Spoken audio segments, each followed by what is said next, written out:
अवधूत चिंतन श्री गुरुदेव दत्त श्री स्वामी समर्थ महाराज की जय. श्री स्वामी समर्थ. स्वामी भक्तांनो, हा मंत्र ऐकत रहा. जर तुम्हाला धावपळीच्या दिवसात हा मंत्र ऐकायला वेळ मिळत नसेल तर तुम्ही तुमच्या मोबाईलवरती हा मंत्र लावून ठेवा. तुमची कामे करता करता तुम्ही या मंत्राचा जप करू शकता.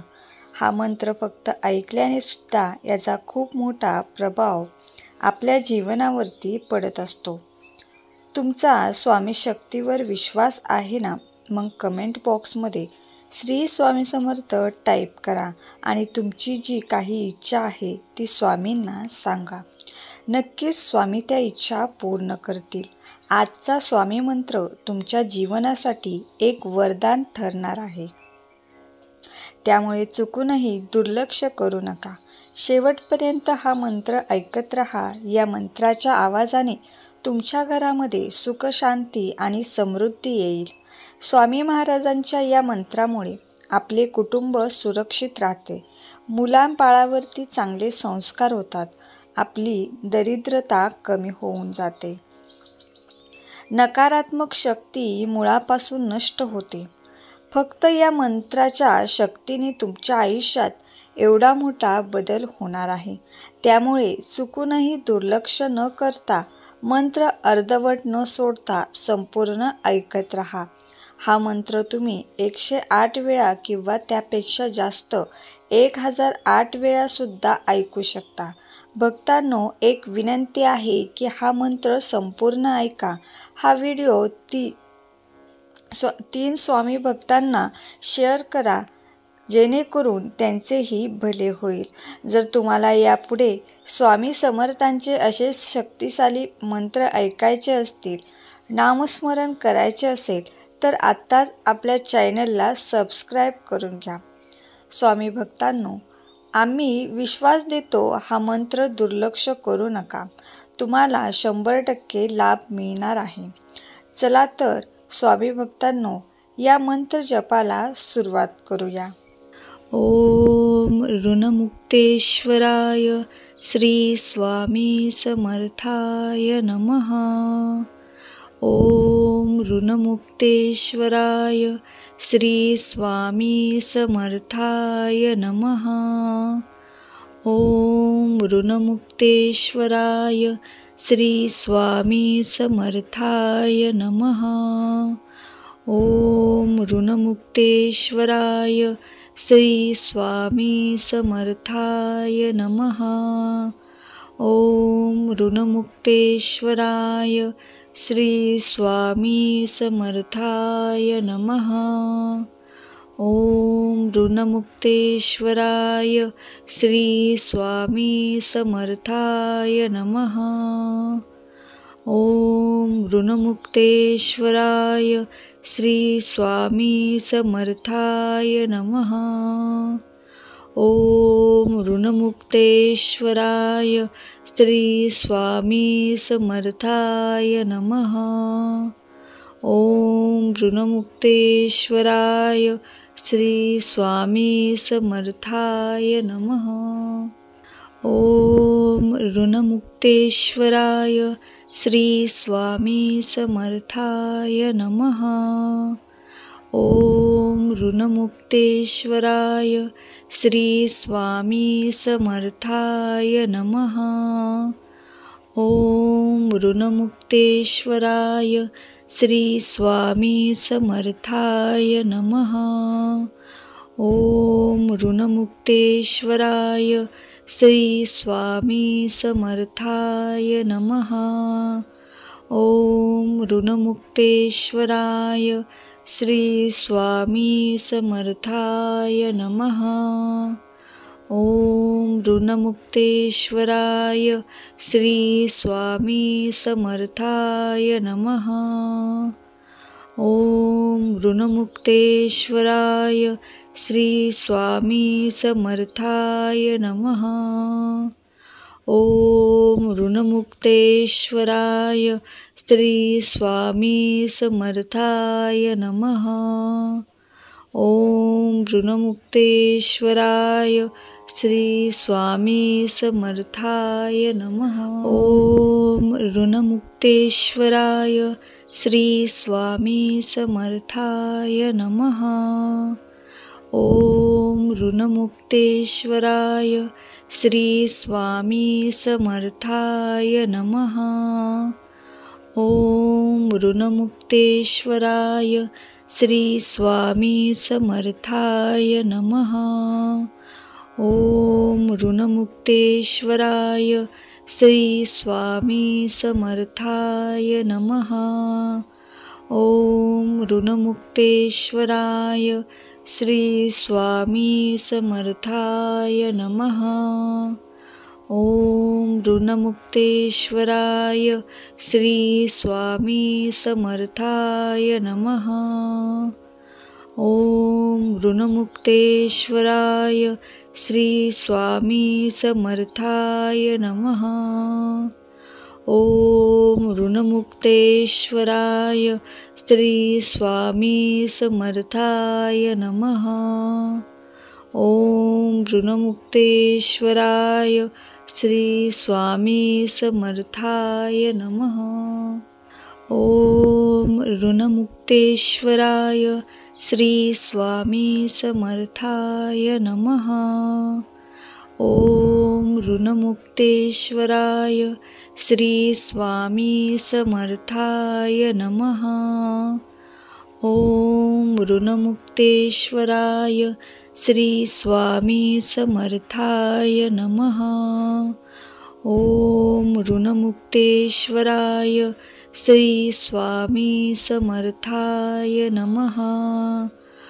ओम ऋणमुक्तेश्वराय श्री स्वामी समर्थाय नमः. ओम ऋणमुक्तेश्वराय श्री स्वामी समर्थाय नमः. ओम ऋणमुक्तेश्वराय श्री स्वामी समर्थाय नमः. ओम ऋणमुक्तेश्वराय श्री स्वामी समर्थाय नमः. ओम ऋणमुक्तेश्वराय श्री स्वामी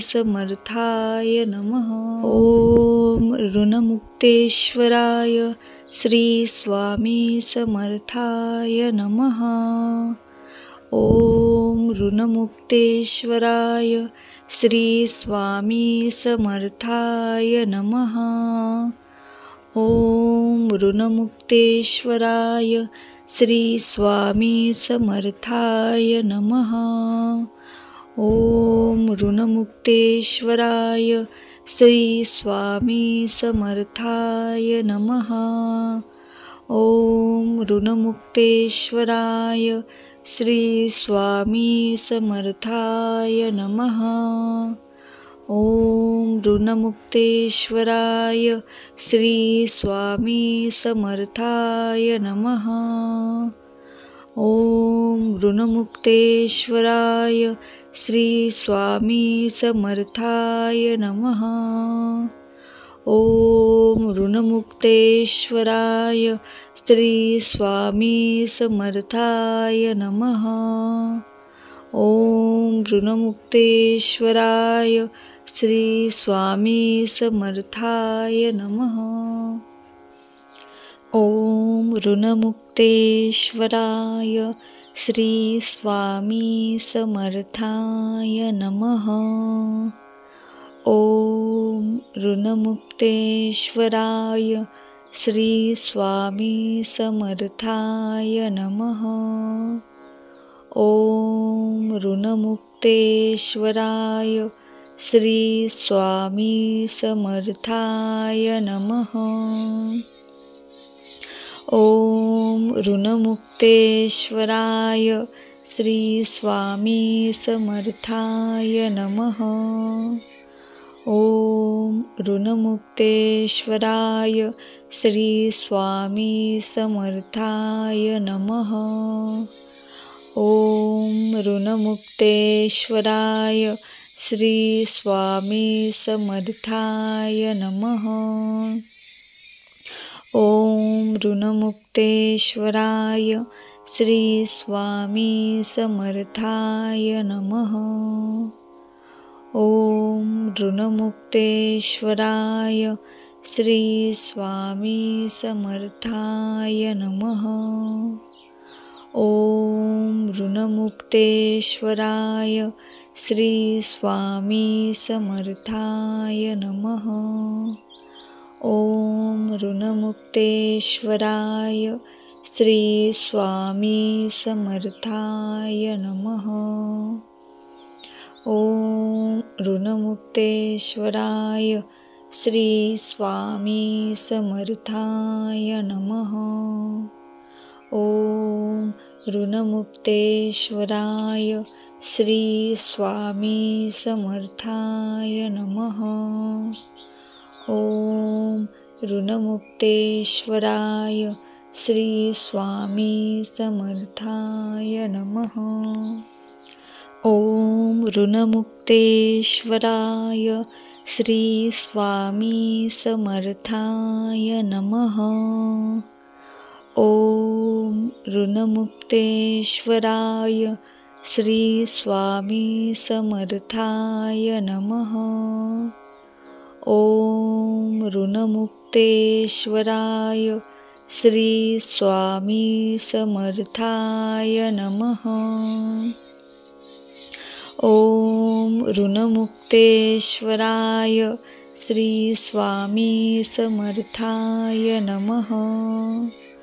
ओम ऋणमुक्तेश्वराय श्री स्वामी समर्थाय नमः। ओम ऋणमुक्तेश्वराय श्री स्वामी समर्थाय नमः। ओम ऋणमुक्तेश्वराय श्री स्वामी समर्थाय नमः। ओम ऋणमुक्तेश्वराय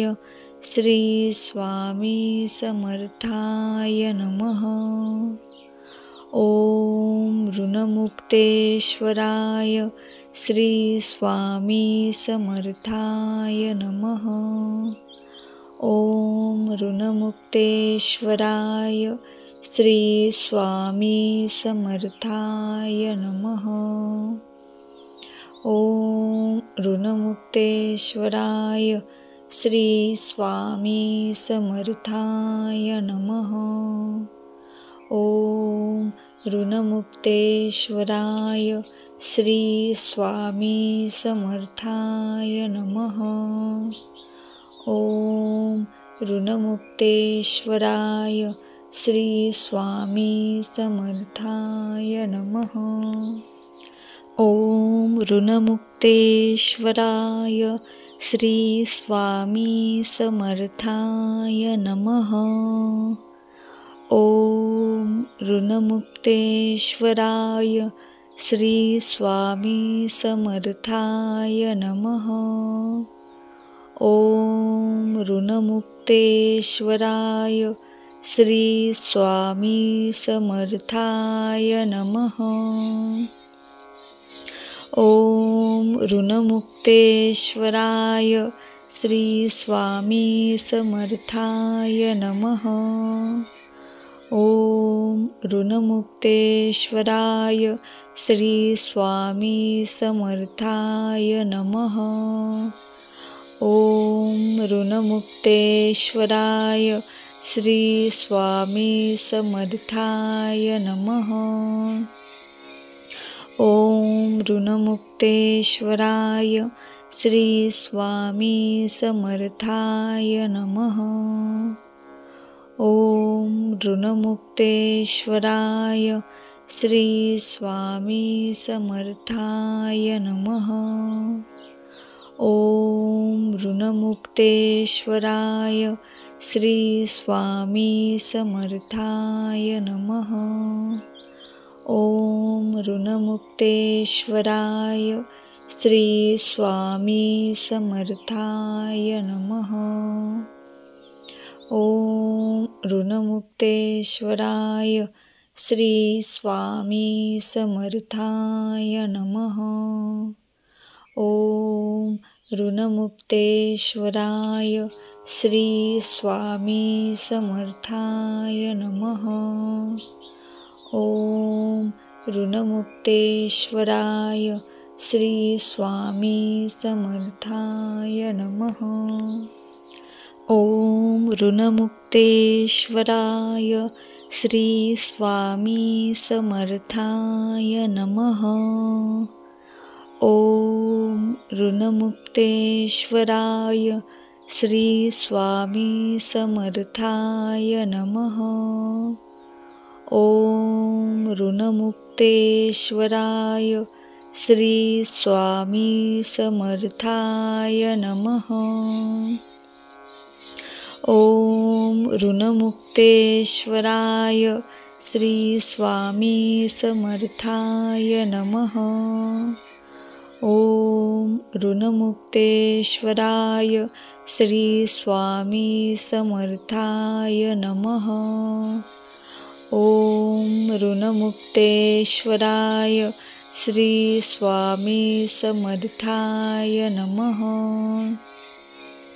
ओम ऋणमुक्तेश्वराय श्री स्वामी समर्थाय नमः। ओम ऋणमुक्तेश्वराय श्री स्वामी समर्थाय नमः। ओम ऋणमुक्तेश्वराय श्री स्वामी समर्थाय नमः। ओम ऋणमुक्तेश्वराय श्री स्वामी समर्थाय नमः। ओम ऋणमुक्तेश्वराय श्री स्वामी समर्थाय नमः। ओम ऋणमुक्तेश्वराय श्री स्वामी समर्थाय नमः। ओम ऋणमुक्तेश्वराय श्री स्वामी समर्थाय नमः।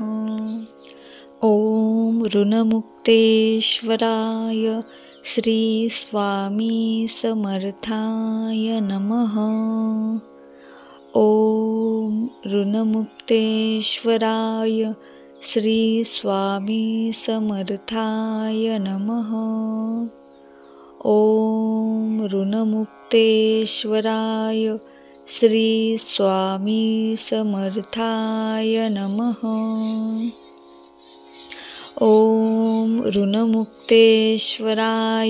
श्री स्वामी समर्थाय नमः। ओम ऋणमुक्तेश्वराय श्री स्वामी समर्थाय नमः। ओम ऋणमुक्तेश्वराय श्री स्वामी समर्थाय नमः। ओम ऋणमुक्तेश्वराय श्री स्वामी समर्थाय नमः। ओम ऋणमुक्तेश्वराय श्री स्वामी समर्थाय नमः। ओम ऋणमुक्तेश्वराय श्री स्वामी समर्थाय नमः। ओम ऋणमुक्तेश्वराय श्री स्वामी समर्थाय नमः। ओम ऋणमुक्तेश्वराय श्री स्वामी समर्थाय नमः। ओम ऋणमुक्तेश्वराय श्री स्वामी समर्थाय नमः। ओम ऋणमुक्तेश्वराय श्री स्वामी समर्थाय नमः। ओम ऋणमुक्तेश्वराय श्री स्वामी समर्थाय नमः। ओम ऋणमुक्तेश्वराय श्री स्वामी समर्थाय नमः। ओम ऋणमुक्तेश्वराय श्री स्वामी समर्थाय नमः। ओम ऋणमुक्तेश्वराय श्री स्वामी समर्थाय नमः। ओम ऋणमुक्तेश्वराय श्री स्वामी समर्थाय नमः। ओम ऋणमुक्तेश्वराय श्री स्वामी समर्थाय नमः। ओम ऋणमुक्तेश्वराय श्री स्वामी समर्थाय नमः। ओम ऋणमुक्तेश्वराय श्री स्वामी समर्थाय नमः। ओम ऋणमुक्तेश्वराय श्री स्वामी समर्थाय नमः। ओम ऋणमुक्तेश्वराय श्री स्वामी समर्थाय नमः। ओम ऋणमुक्तेश्वराय श्री स्वामी समर्थाय नमः। ओम ऋणमुक्तेश्वराय श्री स्वामी समर्थाय नमः। ओम ऋणमुक्तेश्वराय श्री स्वामी समर्थाय नमः।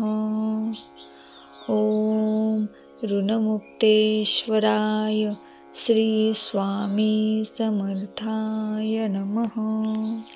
ओम ऋणमुक्तेश्वराय श्री स्वामी समर्थाय नमः। ओम ऋणमुक्तेश्वराय श्री स्वामी समर्थाय नमः। ओम ऋणमुक्तेश्वराय श्री स्वामी समर्थाय नमः। ओम ऋणमुक्तेश्वराय श्री स्वामी समर्थाय नमः।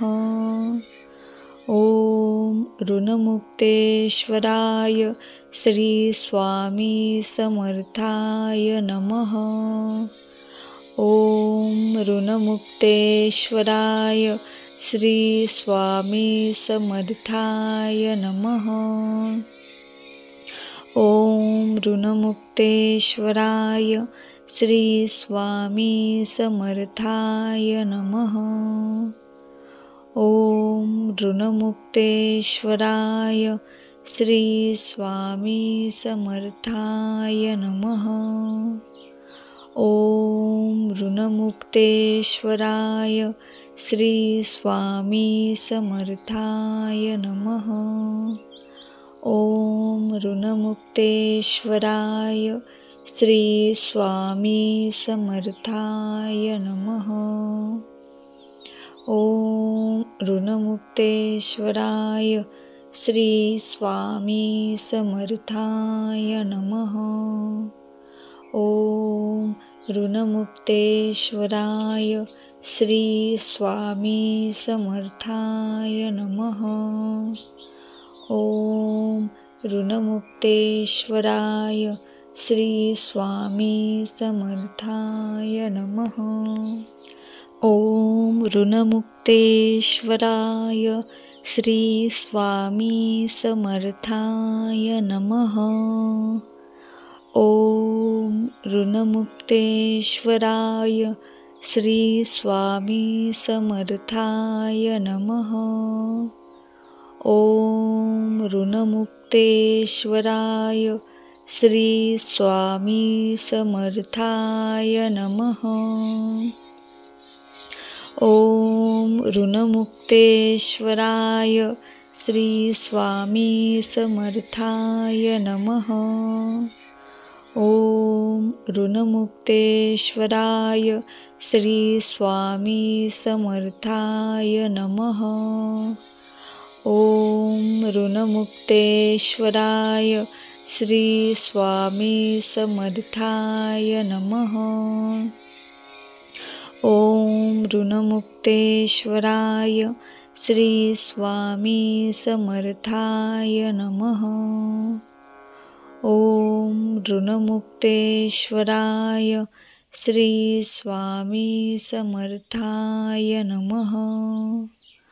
ओम ऋणमुक्तेश्वराय श्री स्वामी समर्थाय नमः.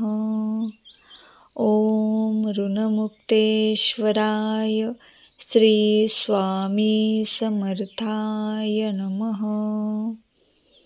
ओम ऋणमुक्तेश्वराय श्री स्वामी समर्थाय नमः. ओम ऋणमुक्तेश्वराय श्री स्वामी समर्थाय नमः. ओम ऋणमुक्तेश्वराय श्री स्वामी समर्थाय नमः. ओम ऋणमुक्तेश्वराय श्री स्वामी समर्थाय नमः. ओम ऋणमुक्तेश्वराय श्री स्वामी समर्थाय नमः. ओम ऋणमुक्तेश्वराय श्री स्वामी समर्थाय नमः. ओम ऋणमुक्तेश्वराय श्री स्वामी समर्थाय नमः.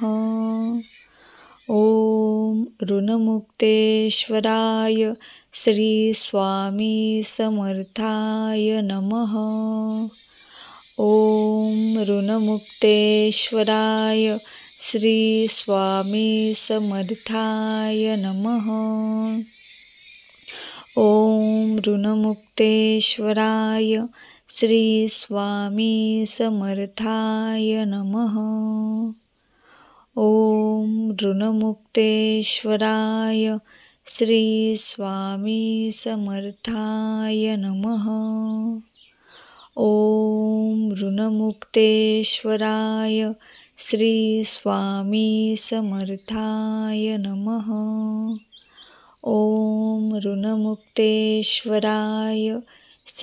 स्वामी समर्थाय नमः. ओम ऋणमुक्तेश्वराय श्री स्वामी समर्थाय नमः. ओम ऋणमुक्तेश्वराय श्री स्वामी समर्थाय नमः. ओम ऋणमुक्तेश्वराय श्री स्वामी समर्थाय नमः. ओम ऋणमुक्तेश्वराय श्री स्वामी समर्थाय नमः. ओम ऋणमुक्तेश्वराय श्री स्वामी समर्थाय नमः. ओम ऋणमुक्तेश्वराय श्री स्वामी समर्थाय नमः. ओम ऋणमुक्तेश्वराय श्री स्वामी समर्थाय नमः. ओम ऋणमुक्तेश्वराय श्री स्वामी समर्थाय नमः. ओम ऋणमुक्तेश्वराय श्री स्वामी समर्थाय नमः. ओम ऋणमुक्तेश्वराय श्री स्वामी समर्थाय नमः. ओम ऋणमुक्तेश्वराय श्री स्वामी समर्थाय नमः. ओम ऋणमुक्तेश्वराय श्री स्वामी समर्थाय नमः. ओम ऋणमुक्तेश्वराय श्री स्वामी समर्थाय नमः. ओम ऋणमुक्तेश्वराय श्री स्वामी समर्थाय नमः. ओम ऋणमुक्तेश्वराय श्री स्वामी समर्थाय नमः. ओम ऋणमुक्तेश्वराय श्री स्वामी समर्थाय नमः. ओम ऋणमुक्तेश्वराय श्री स्वामी समर्थाय नमः. ओम ऋणमुक्तेश्वराय श्री स्वामी समर्थाय नमः. ओम ऋणमुक्तेश्वराय श्री स्वामी समर्थाय नमः. ओम ऋणमुक्तेश्वराय श्री स्वामी समर्थाय नमः. ओम ऋणमुक्तेश्वराय श्री स्वामी समर्थाय नमः. ओम ऋणमुक्तेश्वराय श्री स्वामी समर्थाय नमः. ओम ऋणमुक्तेश्वराय श्री स्वामी समर्थाय नमः. ओम ऋणमुक्तेश्वराय श्री स्वामी समर्थाय नमः. ओम ऋणमुक्तेश्वराय श्री स्वामी समर्थाय नमः. ओम ऋणमुक्तेश्वराय श्री स्वामी समर्थाय नमः. ओम ऋणमुक्तेश्वराय श्री स्वामी समर्थाय नमः. ओम ऋणमुक्तेश्वराय श्री स्वामी समर्थाय नमः. ओम ऋणमुक्तेश्वराय श्री स्वामी समर्थाय नमः. ओम ऋणमुक्तेश्वराय श्री स्वामी समर्थाय नमः.